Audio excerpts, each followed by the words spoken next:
السلام علیکم ورحمۃ اللہ وبرکاتہ۔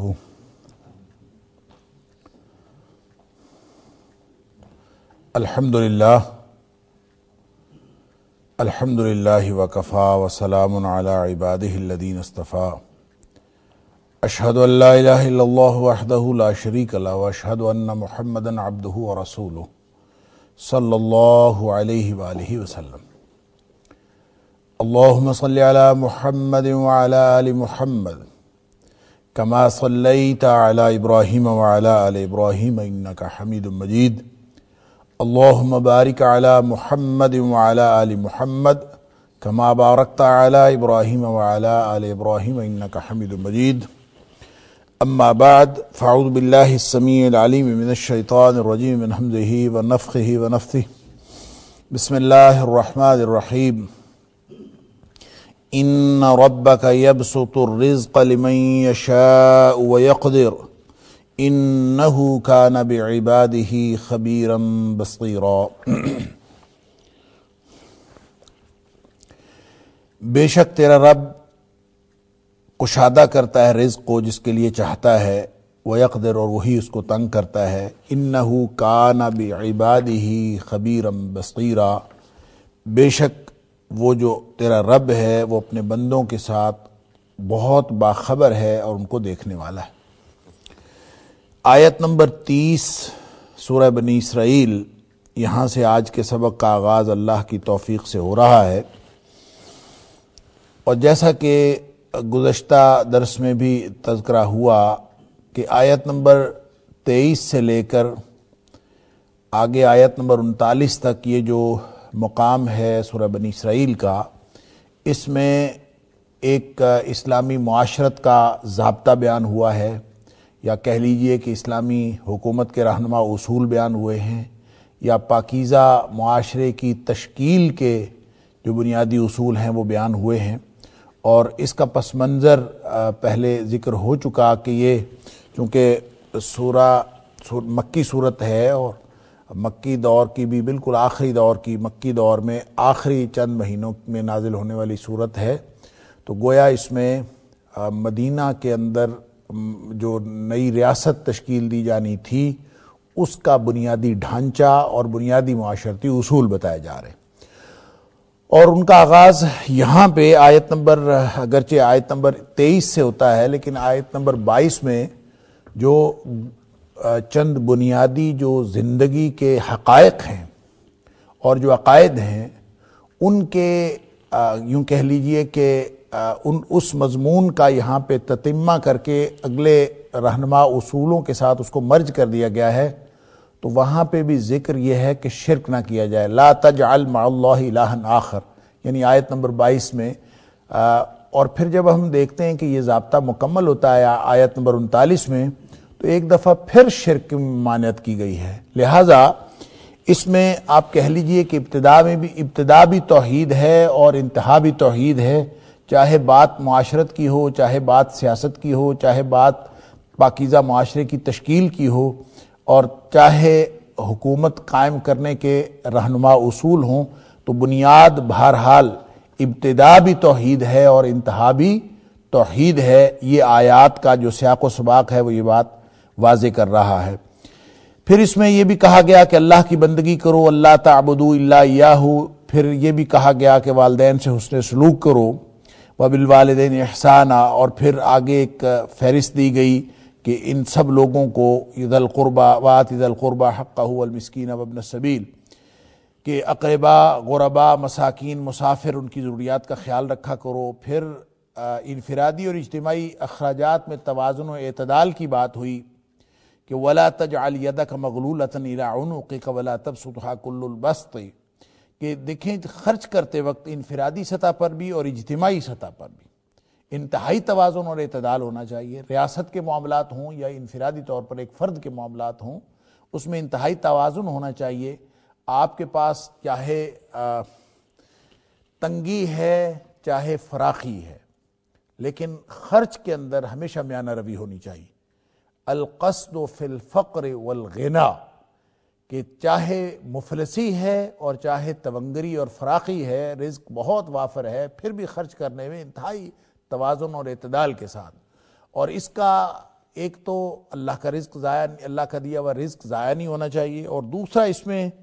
جو خاص بات ہے وہ یہ کہ جو زندگی کی پلاننگ ہے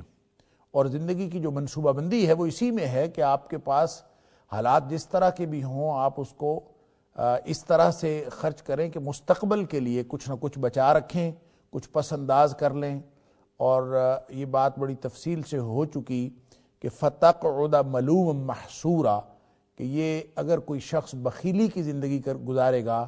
تو وہ ملوم ہوگا، اور جو فضول خرچی کی زندگی گزارے گا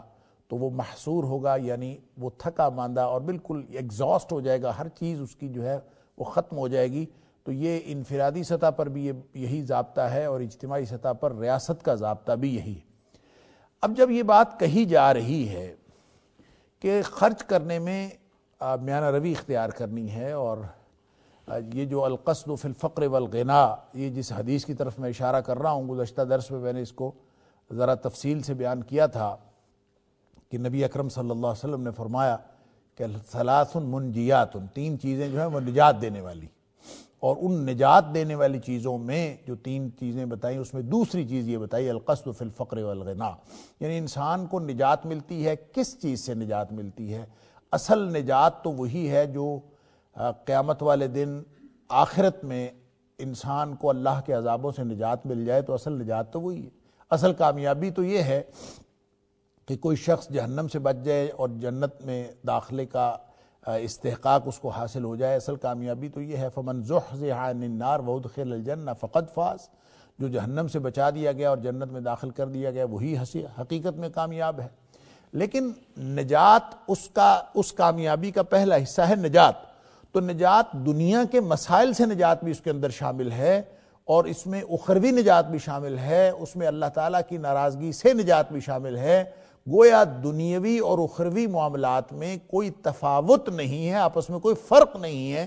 آپ اگر زندگی کی کوئی مینجمنٹ کرنا چاہتے ہیں، اگر آپ کوئی ریاست کی مینجمنٹ کرنا چاہتے ہیں، تو وہ بھی اللہ کے خوف کی حدود کے اندر رہ کے ایک انتہائی شاندار قسم کی مینجمنٹ ہو سکتی ہے. یہ اصل میں ایک پورا ضابطہ دیا جا رہا ہے کہ اسلامی ریاست جو ہے وہ ان سارے روحانی تقاضوں کو پورا کرتی ہے جو اخروی طور پر بھی انسانی کامیابی کے لیے ضروری ہے. تو لہٰذا ثلاث منجیات، جب نبی اکرم صلی اللہ علیہ وسلم فرمایا 3 چیزیں نجات دینے والی ہیں، تو اس فرمایا العدل فی الغضب والرضا. ایک تو آپ کو ناراضگی کی معاملات ہوں یا آپ کے کسی کے ساتھ خوشنودی کے معاملات ہوں، ہر صورت میں عدل کرنا ہے، حقدار کا حق دینا ہے. اب ظاہر ہے کہ یہ عوامی سطح پر، انفرادی سطح پر بھی یہ بات ہے، لیکن یہ اصل میں جب اجتماعی ضابطہ دیا جا رہا ہے تو گویا اجتماعی طور پر نظام عدل کی ایک بنیاد دی جا رہی ہے کہ حکومت ہو، قاضی ہو، نظام عدالت ہو، ملک کی بڑی عدالتیں ہوں یا چھوٹی ٹرائل کورٹس ہوں، کبھی بھی اس بنیاد پر فیصلے نہیں ہونے چاہیے کہ کسی کے ساتھ ناراضگی ہے یا کسی کے ساتھ جو ہے آپ کے حالات اچھے ہیں، تعلقات اچھے ہیں، بلکہ عدل کے اصولوں پر ہونا چاہیے، اور اس کی پری ریکوزٹس اور ہیں، اور جس کا جتنا حق بنتا ہے اس کو دیا جانا چاہیے. ذاتی پسند ناپسند کبھی عدالتوں کے اندر اور عدالتی فیصلوں کے اندر نظر نہیں آنی چاہیے. سبحان اللہ. پھر ریاستیں بچتی ہیں، پھر ریاست کا نظام بچتا ہے، پھر مستقبل بنتا ہے. لہذا جو العدل ثلاث منجیات، 3 چیزیں جو ہیں نجات دینے والی ہیں، اس میں فرمایا العدل فی الغضب والرضا. آپ کے تعلقات اچھے ہوں یا برے ہوں، ہر صورت میں حقدار کو حق دینا ہے. اور جیسے میں نے عرض کیا کہ انفرادی اور معاشرتی معاملات سارے کے سارے اس کے اندر آتے ہیں، لیکن اس کا اولین مصداق عدالتی نظام ہے. اور پھر دوسری بات القصد فی الفقر والغنا، حالات جس طرح کے مرضی ہوں، وہ آپ کے مالی حالات، فائنانشل کنڈیشنز جیسی مرضی ہوں، چاہے وہ بہت آپ وسائل کی فراوانی ہو اور چاہے بالکل تنگ دستی ہو، ہر معاملات میں، ہر طرح کے معاملات میں خرچ کرنے میں ایک انتہائی میانہ روی کا رویہ اختیار ہونا چاہیے. اب یہ جو میانہ روی ہے، اس کی ایک عمدہ مثال ہمیں سورہ یوسف میں ملتی ہے، حضرت یوسف علیہ السلام کی زندگی میں، کہ انہوں نے جب پورے وسائل حکومت پہ اور وسائل پیداوار پہ جب انہوں نے اپنا اختیار حاصل کر لیا، تو اس وقت تو پیداوار ٹھیک ہو رہی تھی، اس وقت تو فراخی تھی، اس وقت تو حالات بہت اچھے تھے، لیکن اس کی مینجمنٹ کیا کی؟ ایک انتہائی شاندار جو مینجمنٹ کی ایک انتہائی شاندار مثال ہے کہ اگر کسی حکومت کے یعنی اقتصادیات کا اور کسی ملک کی معاشی حالت کا اور فائنینشل میٹرز کا اور مستقبل سیکیور کرنا ہو تو اس کو کس طرح کرنا ہے، اس کی بہترین مثال حضرت یوسف علیہ السلام کی مینجمنٹ ہے کہ انہوں نے وہ جو جس کا پورے ملک کا جو انحصار جو ہے وہ زرعی پیداوار پر تھا، اور اس میں سے صرف اتنی خرچ کی گئی جتنی ضرورت تھی، اور باقی ساری کی ساری پس انداز کر لی گئی، اور پس انداز کرنے کے لیے بھی ایک خاص قسم کا طریقہ اختیار کیا گیا کہ اس کو بالیوں سے نکالے بغیر اسی طرح سے اس کو ڈمپ کر لیا گیا اور سٹور کر لیا گیا، اور پھر وہ بعد میں صرف اس ملک کے کام نہیں آئی بلکہ ارد گرد کے تمام ممالک کے بھی کام آئی۔ یعنی آپ اندازہ کیجئے کہ اس مینجمنٹ کو مستقبل میں انسانیت کی فلاح و بہبود کے لیے کس طرح سے استعمال کیا گیا۔ لہٰذا یہ اصل میں ایک حکومتی پالیسی بتائی جا رہی ہے جو انفرادی سطح پہ بھی ضروری ہے اور خاص طور پہ حکومتی سطح پہ ضروری ہے، لیکن جب یہ کہا جا رہا ہے کہ نہ تو آپ نے بخیلی کرنی ہے اور نہ ہی آپ نے بہت جو ہے وہ ہاتھ کھول دینا ہے کہ آپ فضول خرچی کا ارتکاب کرنا شروع کر دیں، جب آپ کے پاس وسائل ہوں تو آپ وسائل کا منہ کھول دیں اور جناب خود بھی عیاشیاں کرنا شروع کر دیں، یا ملک کے جو وسائل ہیں وہ سارے کے سارے پانی کی طرح بہا دیں، جہاں دل کیا آپ جو ہے وہ لگا دیں، تو یہ ظاہر ہے مستقبل کے حوالے سے قوموں کا مستقبل کبھی اس طرح بہتر نہیں ہوا کرتا۔ اس سے ایک خیال پیدا ہوتا ہے، ایک سوال پیدا ہوتا ہے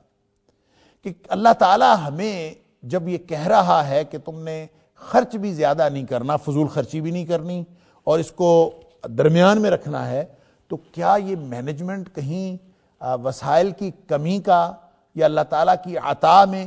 جو کمی ہے یا مسلمانوں کو وہ کم دے گا، شاید یہ اس کی طرف یہ اشارہ کرتی ہے، اس کی نشاندہی ہو رہی ہے کہ مسلمانوں کو جو وسائل پیداوار ہیں وہ کم ہوں گے یا مسلمانوں کی مالی حالت جو ہے وہ اچھی نہیں ہوگی؟ کیا یہ اس کی طرف نشاندہی کر رہا ہے؟ یہ ایک سوال پیدا ہوتا ہے۔ کیا یہ مسلمانوں کو تیار کیا جا رہا ہے کہ تم ہمیشہ تنگ دست رہو گے لہذا اپنے معاملات ٹھیک رکھا کرو؟ کیا کوئی ایسی بات، کوئی انڈیکیشن اس میں ہو رہی ہے؟ ہرگز نہیں ہو رہی۔ اس کی وضاحت کے لیے یہ اگلی آیت ہے، فرمایا ان ربک یبسط الرزق لمن یشاء ویقدر۔ اس کو کسی پسندیدگی یا ناپسندیدگی کا معیار کبھی نہیں بنانا۔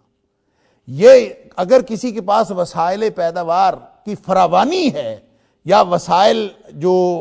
اس کے پاس فائنانسز ہیں یا اس کے جو یعنی دولت کی فراوانی ہے، تو وہ اس کا ہرگز یہ مطلب نہیں ہے کہ وہ اللہ کے پسندیدہ لوگ ہیں۔ اور اگر کسی کے پاس تنگ دستی ہے اور وسائل پیداوار نہیں ہیں اور مالی حالات ٹھیک نہیں ہیں، تو اس کا مطلب یہ ہرگز نہیں ہے کہ وہ اللہ کے ناپسندیدہ لوگ ہیں۔ اللہ اکبر! یعنی دونوں طرح سے یہ کوئی پسندیدگی یا ناپسندیدگی کی یہ بات ہے ہی نہیں، یہ اس کی نشانی ہے ہی نہیں، یہ معیار ہے ہی نہیں۔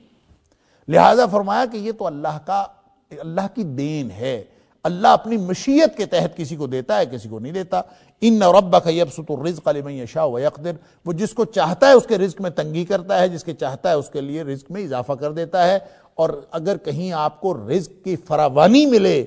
تو اس کا مطلب یہ نہیں ہے کہ وہ اللہ تعالیٰ اس کے اوپر بہت خوش ہے، اور اگر کسی کو تنگ دستی ملے تو اس کا مطلب یہ نہیں ہے کہ اللہ تعالیٰ ان کے اوپر ناراض ہے۔ یہ اللہ کی پسندیدگی یا ناپسندیدگی کا معیار سرے سے ہے ہی نہیں۔ لہذا جب ہم نبی اکرم صلی اللہ علیہ وسلم کی حیات طیبہ کو دیکھتے ہیں تو ہمیں انتہائی تنگ دستی کی زندگی ملتی ہے۔ نبی کریم صلی اللہ علیہ وسلم نے خود اپنے اوپر فقر اختیار فرمایا تھا، اور ظاہر ہے اس میں نبی کریم صلی اللہ علیہ وسلم اگر یہ فقر اختیار نہ فرماتے تو امت کے فقیر کیا سمجھتے، امت کے مفلس کیا سمجھتے؟ امت کے مفلس پھر سمجھتے کہ نبی کریم صلی اللہ علیہ وسلم ہماری یہ نمونہ ہے ہی نہیں۔ نبی کریم صلی اللہ علیہ وسلم نے مفلسی میں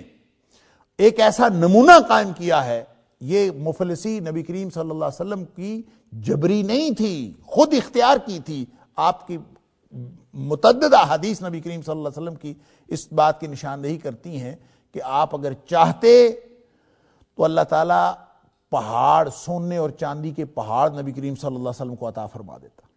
لیکن نبی کریم صلی اللہ علیہ وسلم نے نہیں چاہا، اس لیے کہ اگر نبی کریم صلی اللہ علیہ وسلم سونے اور چاندی کے پہاڑ لے کے، آپ خود فرماتے ہیں یا عائشہ لو شئت لسارت معی جبال الذهب والفضہ، اے عائشہ اگر میں چاہتا تو سونے اور چاندی کے پہاڑ میرے ساتھ ساتھ چلا کرتے، نہ صرف یہ کہ سونے کے پہاڑ بن جاتے بلکہ میرے ساتھ ساتھ میرے پیچھے پیچھے چلتے۔ اللہ اکبر۔ لیکن نبی کریم صلی اللہ علیہ وسلم نے یہ بات چاہی نہیں، یہ آپ کا فقر اختیاری تھا تاکہ نبی کریم صلی اللہ علیہ وسلم، آپ صلی اللہ علیہ وسلم پوری انسانیت کے لیے نمونہ ہے اور پوری امت کے لیے نبی کریم صلی اللہ علیہ وسلم ہادی اور رہنما ہیں۔ لہٰذا اگر آپ فراخی کی زندگی، خوشحالی کی زندگی اور مالی اعتبار سے انتہائی مال و دولت کی اور فراواں جو زندگی ہوتی نبی کریم صلی اللہ علیہ وسلم کی، بہت خوشحالی کی، تو پھر مفلس تو بیچارے سوچ سوچ کے مر جاتے، ایک مفلسی کا ڈر اور پھر دوسرا یہ محرومی کا احساس کہ نبی کریم صلی اللہ علیہ وسلم کی حیات طیبہ ایسی تھی۔ لہٰذا نبی کریم صلی اللہ علیہ وسلم نے خود دعا فرمایا کرتے تھے، اللہم احیینی مسکینا وامتنی مسکینا، اللہ مجھے زندہ رکھ تو مسکینوں میں زندہ رکھنا، اور مجھے جو موت دینا تو مسکینوں میں موت دینا، اور قیامت والے دن واحشرنی یوم القیامت من المساکین، مجھے قیامت والے دن مسکینوں میں ہی مجھے دوبارہ زندگی عطا کرنا۔ اور نبی کریم صلی اللہ علیہ وسلم نے گویا یہ کمپنسیشن دی ہے ان مسکینوں کو جن کے اندر کوئی احساس محرومی ہو سکتا تھا۔ لہٰذا یہاں جو قانون اللہ نے بتایا ہے کہ جو مالی حالت ہے یہ اللہ کی خوشنودی کی علامت نہیں ہے، ان ربک یبسط الرزق لمن یشاء ویقدر، یہ تو ایک چھٹا اللہ دیتا ہے، کسی کو مل جاتا ہے کسی کو نہیں ملتا، جس کو وہ دیتا ہے وہ بھی امتحان کے لیے دیتا ہے، اور جس سے وہ چھینتا ہے وہ بھی امتحان کے لیے۔ لہٰذا مومن کو تو اس سے فرق نہیں پڑتا، مومن کو ملتا ہے تو بھی وہ اجر لے لیتا ہے اللہ کا شکر کر کے، اور اگر اس سے کوئی چیز چھن جاتی ہے تو وہ صبر کر کے اور اللہ کے سامنے عاجزی کر کے اجر لے لیتا ہے۔ معاملہ اللہ کے ساتھ اپنی وابستگی کا ہے، معاملہ مالی حالات کے اچھا یا برا ہونے کا نہیں ہے۔ اس لیے فرمایا کہ اس کو معیار نہیں بنانا، ان ربک یبسط الرزق لمن یشاء ویقدر، یعنی اہل ایمان کو یہ تسلی بھی دی جا رہی ہے، اور ساتھ ہی ساتھ اہل کفر کو جو شہروں میں دندناتے پھرتے ہیں اور جو اپنے آپ کو، اور دیکھیں معیارات اسی طرح سے بدلتے ہیں، لوگ ہر دور میں مال و دولت کو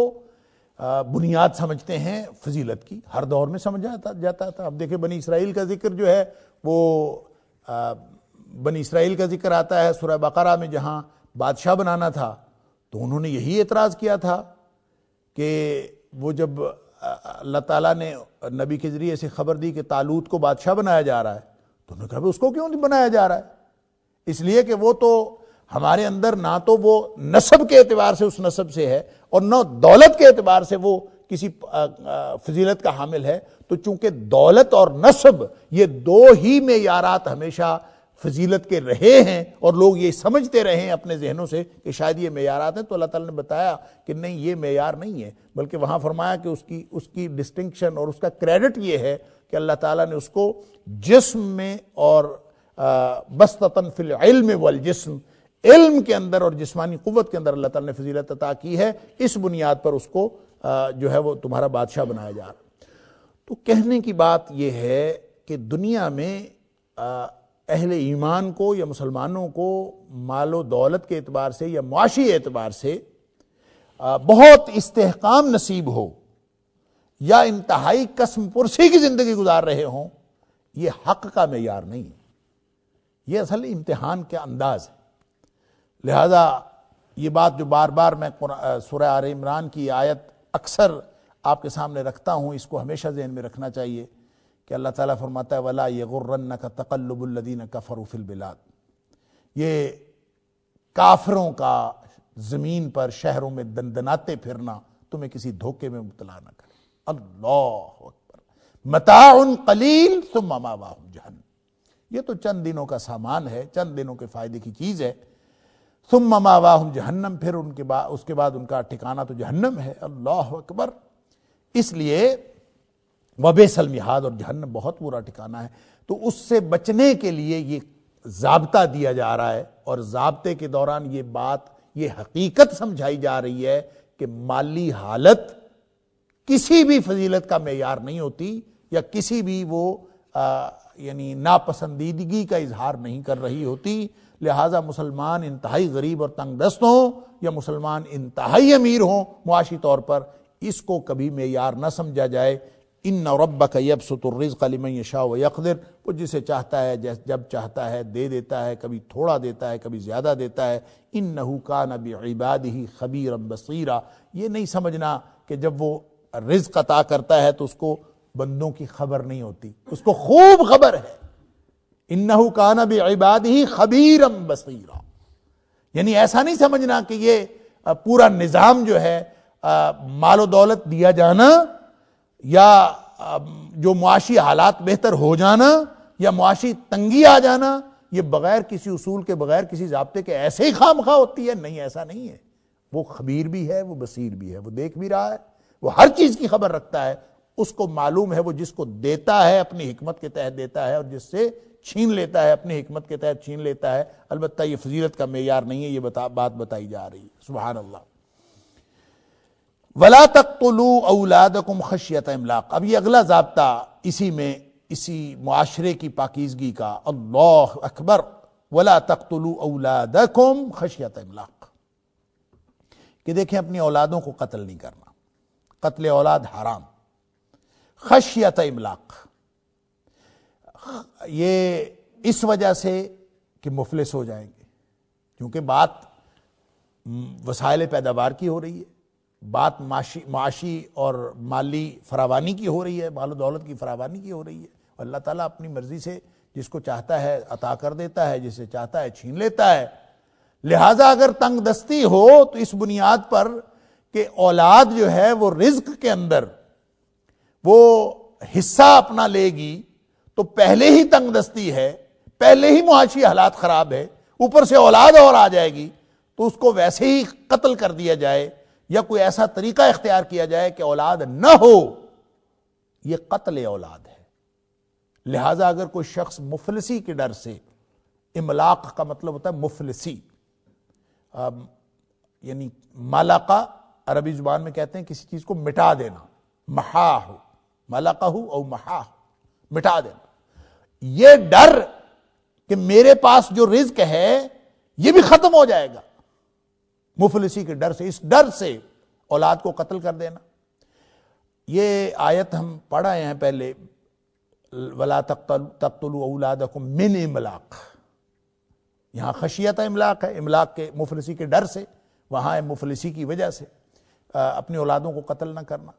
تو یہ بات جو خاص طور پر رزق سے متعلق ہے کہ کوئی شخص اگر اپنی اولاد کم کرنے کی کوشش کرتا ہے، ایک تو قتل اولاد کا مطلب بالفعل قتل کرنا ہے، یہ آیت نمبر 151 ہے غالباً سورہ الانعام کی، تو وہاں بھی یہ بات ہو چکی، میں صرف اختصار کے ساتھ یہاں دہرا دیتا ہوں کہ یہ جو ریپروڈکٹیو سسٹم اللہ نے رکھا ہے، جو سلسلہ تناسل ہے، نسل آگے بڑھتی ہے، یہ اللہ تعالیٰ نے اپنی مشیت کے تحت اور اپنی منصوبہ بندی کے تحت رکھا۔ اس منصوبہ بندی کے اندر جب انسان اپنے خیال کے مطابق دخیل ہوتا ہے تو یہ اللہ کو انتہائی ناپسند ہے۔ لہٰذا عمومی طور پر جب ریاست کا ضابطہ دیا جا رہا ہے تو ایسے شاندار اور بنیادی اور مین اصولوں میں ایک بہت بڑا اصول دیا جا رہا ہے کہ دیکھیں اولاد کی کمی یہ تمہارے معاشی حالات ٹھیک نہیں کر سکتی۔ یعنی تمہارا اگر یہ خیال ہے نا کہ اولاد کم کر کے تم اپنے معاشی حالات، اور پھر وَلَا تَقْتُلُوا أَوْلَادَكُمْ خَشْيَةَ إِمْلَاقٍ نَحْنُ نَرْزُقُكُمْ وَإِيَّاهُمْ وَنَحْنُ نَرْزُقُهُمْ وَإِيَّاكُمْ، یعنی ایک جگہ پہ نَحْنُ نَرْزُقُكُمْ وَإِيَّاهُمْ اور ایک جگہ پہ نَحْنُ نَرْزُقُهُمْ وَإِيَّاكُمْ، ہم رزق دیتے ہیں تمہاری اولاد کو بھی اور تمہیں بھی۔ اور جب اللہ رزق دیتا ہے تو تمہیں اس وجہ سے منصوبہ بندی کرنے کی ضرورت کیا ہے؟ لہٰذا پوری دنیا میں جو منصوبہ بندی رزق کی بنیاد پر ہوگی وہ اللہ کی منصوبہ بندی میں دخل اندازی کرنے کے مترادف ہوگی۔ وہ ایک کسی اپنے سو کالڈ ماہر معاشیات نے، جس کا نام مالتھس تھا، اس نے ایک نظریہ دیا، اگرچہ اب تو پٹ چکا ہے، وہ نظریہ ختم ہو چکا۔ اس نے کہا کہ جو آبادی جو بڑھتی ہے یہ جیومیٹریکلی بڑھتی ہے، اور جو رزق بڑھتا ہے وہ ارتھمیٹیکلی بڑھتا ہے، وہ ریاضی کے اصولوں کے تحت ملتا ہے، وہ جیومیٹری کے اصولوں کے تحت ملتا ہے۔ مطلب یہ کہ آبادی جو بڑھتی ہے وہ 1 سے 2، 2 سے 4، 4 سے 8، 8 سے 64، یعنی ہر ایک کو اسی عدد سے ضرب دیتے جائیں، تو یہ اس اعتبار سے آبادی جو ہے وہ بڑھتی چلی جاتی ہے، جبکہ رزق جو بڑھتا ہے 1 سے 2، 2 سے 3، 3 سے 4، 4 سے 5، یہ جو جیسے گنتی آگے بڑھتی ہے رزق اس طرح سے بڑھتا ہے۔ لہٰذا ان دونوں کے اندر مطابقت پیدا نہیں ہو سکتی جب تک اولاد میں منصوبہ بندی نہ کی جائے اور اس میں اولاد کو پیدا ہونے سے روکا نہ جائے، اس وقت تک یہ ہو نہیں سکتا۔ لہٰذا یہ اس نے اپنی معیشت کے نظریے کو، اپنی معاشیات درست کرنے کے نظریے کو آبادی کے ساتھ منسلک کر کے اس طرح کی بات کی تھی، اگرچہ یہ مغرب میں بھی یہ اب پٹ چکا ہے اور اس کو غلط ثابت کیا جا چکا کہ نہ تو آبادی اس طرح سے بڑھتی ہے کہ وہ اتنی زیادہ ہو جائے، اور نہ ہی وسائل اس طرح سے اتنے کم بڑھتے ہیں کہ وہ کبھی ان میں مطابقت پیدا نہ ہو۔ اللہ نے ایک اپنا نظام بنایا ہوا ہے، اور کبھی آپ دیکھتے ہیں دنیا میں جو بڑھنے کی اور سلسلہ تناسل جو ہے اور نسل آگے بڑھنے کا جو اللہ تعالیٰ نے منصوبہ بنایا ہے، اس سے کبھی بھی رزق کو آپ عدم مطابقت ثابت نہیں کر سکتے، اس لیے کہ ان اللہ هو الرزاق ذو القوۃ المتین، وہ اللہ ہے رزق دینے والا، اور اس نے رزق کی پلاننگ، ہر نفس جب نیا آتا ہے تو وہ اپنا رزق اللہ کی طرف سے لے کر آتا ہے، لہذا تمہیں پریشانی کی کیا ضرورت ہے؟ لا تقتلوا اولادکم خشیۃ املاق۔ رزق جب اللہ کا معاملہ ہے تو تم کون ہوتے ہو اس معاملے میں منصوبہ بندی کرنے والے؟ اور اس بنیاد پر بچے دو ہی اچھے کیوں؟ آبادی بڑھ جائے گی، رزق کم ہو جائے گا۔ رزق کی وجہ سے کوئی بھی پلاننگ کرنا، اور سن لیجئے کہ یہ جتنے منصوبہ بندی کے محکمے بنے ہوئے ہیں اور پوری دنیا میں بالعموم اور خاص طور پر پاکستان اور جو افریقی ممالک کے اندر جو بچوں کو کم رکھنے کی جو منصوبہ بندی کی جاتی ہے، اگر یہ رزق کی بنیاد پر ہے، اگر یہ رزق کی کیلکولیشن کی بنیاد پر ہے کہ جناب ہمارے وسائل کم ہیں اور آبادی زیادہ ہو رہی ہے اور ہم اس کو پلاننگ کریں، اگر اس کی بنیاد یہ ہے تو یہ اللہ کے نظام میں دخل اندازی کے مترادف ہے، بہت بڑا جرم ہے۔ ہاں البتہ اگر کوئی اپنی ہر ملک کی اپنی کنڈیشنز ہیں، اپنے ہر معاشرے کے اپنے حالات ہیں، ان حالات میں کوئی بھی اور وجہ ہو سکتی ہے کہ اگر آپ کوئی ایسا عارضی انتظام اولاد میں وقفے کا کر سکیں تو اس میں کوئی حرج نہیں ہے۔ اس میں شریعت میں بھی اس بات کا ثبوت موجود ہے کہ نبی اکرم صلی اللہ علیہ وسلم کی حیات طیبہ میں ہی ایک عارضی اولاد میں وقفہ رکھنے کے لیے عزل کا طریقہ اپنایا جاتا تھا، اور نبی کریم صلی اللہ علیہ وسلم نے اس کو منع نہیں فرمایا، اور لیکن ساتھ آپ نے فرما دیا کہ ما من نسمۃ کائنہ الا وہی کائنہ، تم نے اگر کوئی طریقہ اختیار کرنا ہے، کوئی عارضی نوعیت کا کوئی پریکاشنری میئر لینا ہے تو لے لو، لیکن جس روح نے آنا ہے اس نے آ کے رہنا، اس کو تم روک نہیں سکتے۔ سبحان اللہ، ما من نسمۃ کائنۃ الا وہی کائنہ، سبحان اللہ، جس نے آنا ہے اس نے آ کے رہنا ہے۔ تو اس کا مطلب یہ ہوا کہ کوئی مستقل ایسا انتظام کر دینا اور اپنی جو ریپروڈکٹیو ہیلتھ ہے اس کو اس پورے سسٹم کو ختم کر دینا اور مستقل طور پر اولاد پیدا کرنے کی صلاحیت سے محروم ہو جانا، یہ کسی صورت جائز نہیں۔ البتہ کوئی پریکاشنری میئرز لیے جا سکتے ہیں اگر اس کی بنیاد صحت ہو سکتی ہے، ماں کی صحت، بچے کی صحت، کوئی معاملہ کوئی ایسا ہو سکتا ہے جس کی وجہ سے آپ اس میں کوئی میئرز لے سکیں تو اس کی اجازت ہے، لیکن یہ کہ آپ رزق کی وجہ سے رزق کیلکولیٹ کر کے معاشیات بہتر کرنے کے لیے، جب وہ کہہ رہا ہے ان ربک یبسط الرزق لمن یشاء ویقدر، یہ رزق اس کے ہاتھ میں ہے، جس کو چاہتا ہے کشادہ دیتا ہے، جس کو چاہتا ہے تنگ رزق کر دیتا ہے، اور انہ کان بعبادہ خبیرا بصیرا، اس کو خوب معلوم ہے کہ تمہارے بچے کتنے ہیں اور تمہاری ضرورتیں کیا ہیں۔ جو تمہاری ذمہ داری ہے وہ تم اپنی ذمہ داری پوری کرو، اللہ کی ذمہ داری میں دخیل ہونے کی ضرورت نہیں ہے۔ اس نے تمہیں صلاحیتیں دی ہیں اور تمہیں اپنی صلاحیتوں کے مطابق زندگی گزارنے کا حکم دیا ہے اور ساری صلاحیتیں صرف کر دینے کا حکم دیا ہے. تم اپنے حلال رزق کے لیے کوشش بھی کرو. تم اللہ کی لگائی ہوئی حدود کے اندر رہ کر تم اپنی پوری معاشی جد و جہد بھی کرو. رزق دینا اس کے ہاتھ میں. ان اللہ هو الرزاق ذو القوۃ المتین. وہ عطا کرے گا. لہٰذا یہ کہنا کہ اس کی بنیاد پر کوئی پلاننگ کر لی جائے, کسی بھی طرح کی منصوبہ بندی کر لی جائے, وہ فرماتا ہے کہ ان کو بھی نحن نرزقہم وایاکم, تمہاری جو نئی آنے والی اولاد ہے ان کو بھی رزق ہم دیتے ہیں, تمہیں بھی رزق ہم دیتے ہیں. تمہارا کیا خیال ہے, تم اپنا رزق اپنا خود بناتے ہو خود ہمت کر کے؟ وہ بھی تمہارا رزق بھی اسی کے ہاتھ میں ہے اور جو نئے آنے والی اولاد ہے اس کا رزق بھی اسی کے ہاتھ میں ہے. لہٰذا یہ حرکت نہیں کرنی کبھی. اللہ, بہت بڑا گناہ ہے, بہت بڑا گناہ ہے. بخاری اور مسلم کی حدیث ہے, شرک کے بعد